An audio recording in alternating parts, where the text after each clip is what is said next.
Et bonjour tout le monde, bienvenue dans ce nouvel épisode du Récap Crypto. Comme tous les lundis, vous le savez, désormais on se retrouve ensemble sur la chaîne YouTube de Cryptos pour décrypter et débriefer ensemble de toutes les principales actualités du marché crypto.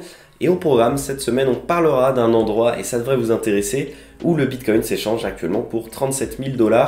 On parlera aussi de l'Euro-E, ce nouveau stablecoin euro dont tout le monde parle en ce moment. Et puis, comme d'habitude, je vous invite à rester jusqu'à la fin puisque vous aurez un petit mix pêle-mêle des autres actualités en rapide à ne pas manquer sur la semaine. Je vous propose d'ailleurs qu'on rentre sans plus tarder dans le vif du sujet avec la première actualité de cette semaine. C'est parti! On commence avec une actualité qui risque de pas mal rabattre les cartes du monde de la finance décentralisée tel qu'on le connaît aujourd'hui. Je l'ai un peu abordé dans l'introduction, la société Membrane Finance, qui est une société finlandaise, a annoncé le lancement d'un stablecoin qui est baptisé Euro-E. Alors selon eux, c'est le premier stablecoin adossé à l'euro et 100% européen. Et oui, vous connaissez certainement l'Euro-C, qui est le stablecoin de Circle, qui est aussi un stablecoin euro, mais lui, qui n'est pas totalement européen dans le sens où ses réserves sont stockées chez Silvergate Bank, qui est une banque aux États-Unis. Pour information, ce stablecoin euro, il est déployé sur la blockchain Ethereum et il est déjà disponible auprès de certains protocoles de finance décentralisée comme Uniswap par exemple.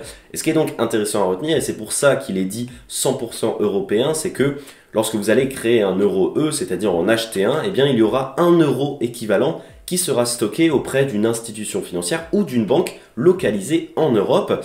Et d'ailleurs, il est aussi régulé auprès de l'équivalent de l'autorité des marchés financiers en Finlande. Notez également que Membrane Finance a récemment levé 2 millions d'euros qui serviront notamment à rendre ce stablecoin cross-chain, c'est-à-dire qu'il puisse être utilisé sur divers écosystèmes de blockchain. Et puis, ça servira également à construire une plateforme on-off-ramp, c'est-à-dire pour pouvoir tokeniser cet actif de manière décentralisée. On enchaîne avec une actualité qui a fait énormément de bruit aux États-Unis, un petit peu moins en Europe, et pourtant, c'est quand même relativement important. On apprenait la semaine dernière que des investisseurs se sont réunis afin d'intenter une action en justice à l'encontre de Logan Paul, célèbre youtubeur de plus de 23 millions d'abonnés sur YouTube, pour une arnaque, une supposée arnaque au NFT baptisée CryptoZoo. Concrètement, ce qui est reproché à l'heure actuelle à Logan Paul, en tout cas ce qu'on peut lire dans le document qui est déposé en justice, c'est qu'il aurait vendu ces NFT en promettant de nombreuses choses en retour, notamment des fonctionnalités de staking, des récompenses, des airdrops et surtout un jeu blockchain en ligne qui était donc baptisé CryptoZoo.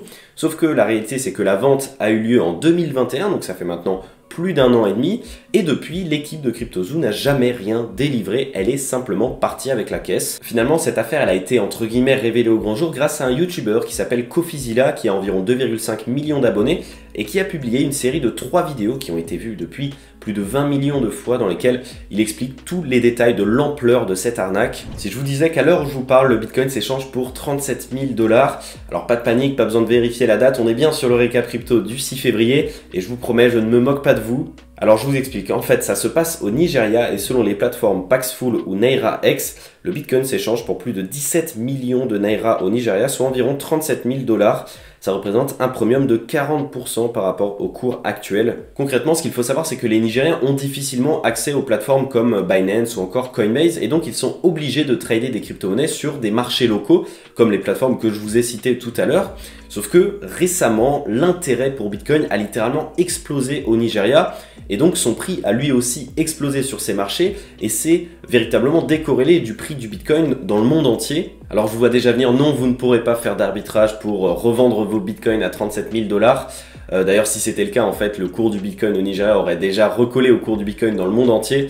En fait, la raison, elle est très simple, c'est qu'il est impossible ou quasiment impossible pour les non-résidents nigériens d'accéder aux plateformes d'échange de crypto-monnaies locales, ce qui fait qu'en fait, ce mécanisme d'arbitrage qui est censé faire en sorte que il n'y ait pas de divergence de cours entre deux endroits à travers le monde ne peut pas s'opérer pour cette raison assez simple. Et donc c'est pour ça qu'il y a cette décorrélation du cours qui se maintient à travers le temps. La politique monétaire du pays africain a véritablement durci ces derniers temps. Concrètement, la Banque centrale a fixé les limites de retrait dans les banques pour les individus à 43 $ par jour. L'indice des prix à la consommation, qui est très important dans le calcul de l'inflation, est à 21,34% le mois dernier. C'est énorme et c'est autant d'éléments qui font que la population nigérienne se tourne vers le Bitcoin. Avant de passer au mix des autres actualités pêle-mêle de cette semaine à retenir, je vous propose de parler de 2 articles qui sont parus la semaine dernière sur Cryptos que j'ai publiés et qui devraient potentiellement vous intéresser. Le premier d'entre eux, il parle de 3 projets crypto à surveiller avant la mise à jour Shanghai du réseau Ethereum, une mise à jour qui devrait véritablement tout changer pour ces projets crypto. Donc je vous invite à aller lire cet article, vous avez le lien certainement qui s'affiche en haut de l'écran. Et le second article, c'est les 5 films et documentaires crypto à regarder si vous voulez vous instruire sur le Bitcoin tout en vous divertissant. Pareil, on a sorti un article, mais on a également sorti une petite vidéo de format court, donc un format short de moins d'1 minute sur YouTube. Le lien s'affichera aussi en haut de votre écran. Je vous invite aussi à la consulter si ça vous intéresse. Et on continue cet épisode du Récap Crypto avec le fameux mix des actualités en pêle-mêle à retenir de la semaine dernière. On commence avec Sorare, dont rien ne semble pouvoir arrêter l'expansion remarquable. Sorare, le fameux jeu blockchain, la start-up française, a signé un accord de partenariat avec la Premier League, qui est le championnat anglais, mais qui est aussi le championnat de football le plus suivi à travers le monde. Ce qui veut dire que les utilisateurs de Sorare pourront désormais collectionner les cartes des joueurs qui évoluent dans ce championnat. Évidemment, c'est une pub exceptionnelle pour Sorare. Et on apprenait également la semaine dernière qu'Elon Musk ne semblait pas avoir abandonné ses projets d'intégrer les crypto-monnaies au sein de Twitter et qu'il travaillait justement actuellement à cette nouvelle fonctionnalité.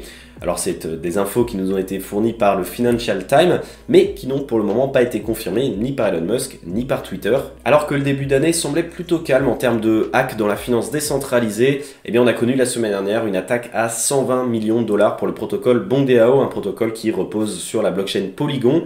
Alors concrètement, c'est ce qu'on appelle une attaque de type oracle, c'est-à-dire que, très simplement, bien entendu, le hacker a modifié le prix d'un token pour faire croire au protocole qui détenait une quantité astronomique de dollars, et puis il a pu, comme ça, siphonner tous les fonds qui étaient contenus dans ce protocole. Et la semaine dernière, on apprenait également que la blockchain Cardano a inauguré son premier stablecoin algorithmique, et ce, malgré les réticences des investisseurs qui n'ont pas forcément digéré les pertes occasionnées par la chute de l'écosystème Terra et de son stablecoin algorithmique UST, dont on a énormément parlé l'année dernière, qui a fait perdre énormément d'argent à beaucoup d'investisseurs. Voilà, cet épisode du Récap Crypto est terminé. Je vous invite à vous abonner à Cryptost sur YouTube et sur tous ses réseaux sociaux, à vous abonner également si vous le pouvez à mon compte Twitter dont le lien est dans la description, ça me ferait énormément plaisir. Je vous souhaite de passer une excellente semaine et je vous dis comme d'habitude à lundi prochain.